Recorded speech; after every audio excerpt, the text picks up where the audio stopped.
Hi, friends. So, the power of authenticity. And I love this part of Heart Resonance manifestation process because this is where things start to get juicy. After we first decide what is it that we truly want.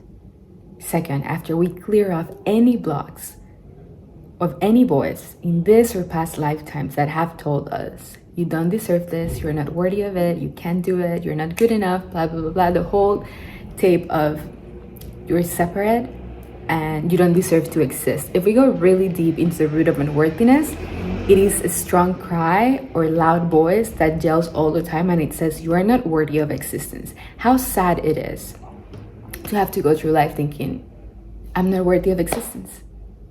And how selfish it is that of all the creations of God, of the universe, if God is too triggering word for you, I know God is not. God is love, God is the universe, God is all that is. Whatever expression of God, make it a God of your understanding. That says that only you, of all the creations and humans, you are not worthy of existence. It's completely selfish, completely arrogant, completely like if you decide that you're not worthy of expressing yourself, it's like, what, really?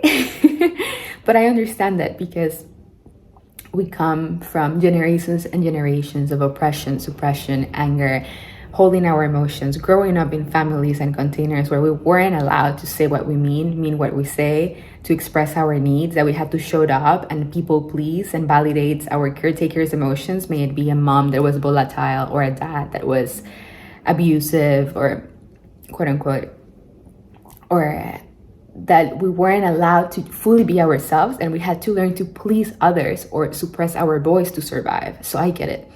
So that's kind of like the paradox. Like, of course, deep down, you're worthy of existence, you're worthy of your assertiveness, of expressing your needs. But then it's about deconditioning the part of us, the inner child or the inner teen that believes that still needs to get caught up in this. Because you can have both. They both can coexist in harmony.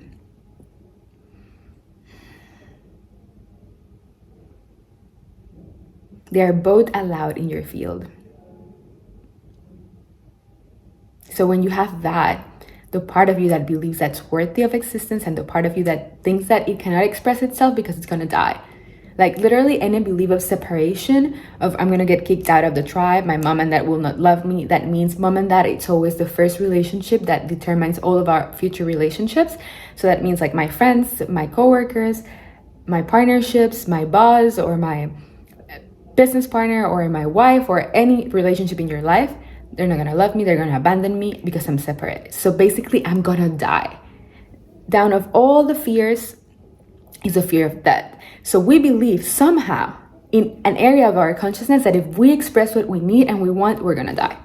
Isn't that nuts? If I express what I need and what I want, and if I assert myself and I believe I'm worthy of receiving what I'm worthy of receiving, I'm gonna fucking die.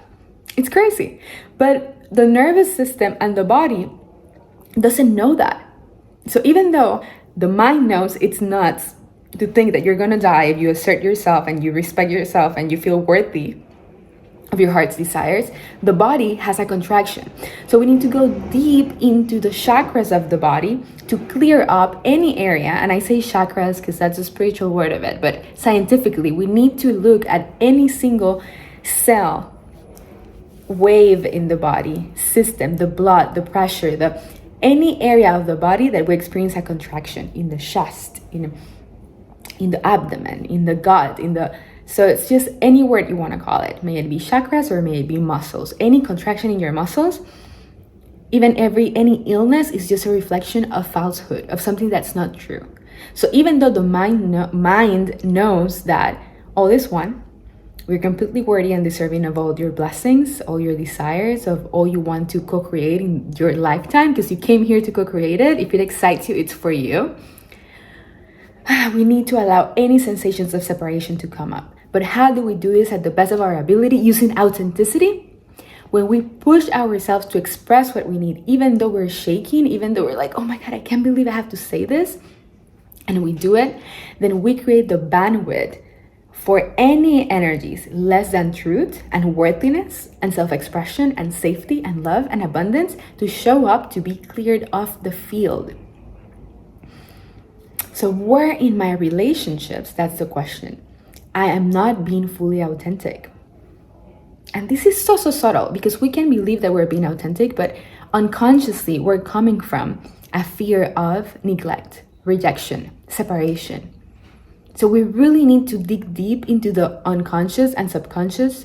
What am I believing about myself in relation to this person?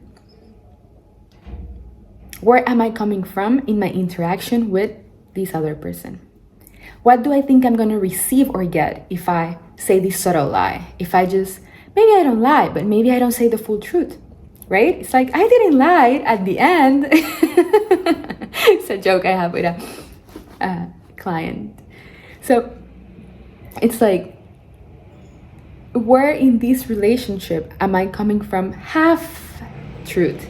A little bit of a distorted lie, just because I think that there's more benefit in not being fully authentic, not being fully in my truth, in my power. But if we rewire our brains, our nervous system into knowing that, if we express with power and assertiveness our full truth, not only will we get to the next level of our manifestations and heart expansions and abundance and more relationships and more money and more romance and more increase, we will build the confidence out of seeing the reflections, because reality is a mirror. Your relationships are mirroring back to you your beliefs. You're playing out your beliefs in the fucking cosmic joke.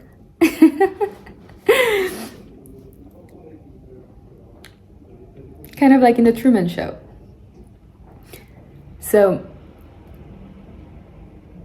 when you state with assertiveness what you want, what you need, what your heart desires, reality is going to reflect back at you. Oh, okay. She says or he says that's what he or she wants. Okay. Are you sure? It's going to bring out all the doubts and limiting beliefs that you have about yourself. And if you override that shit, and if you're like, yes, of course I'm sure, it doesn't mean you have to tell the person as a permission slip, like, yes, I'm sure.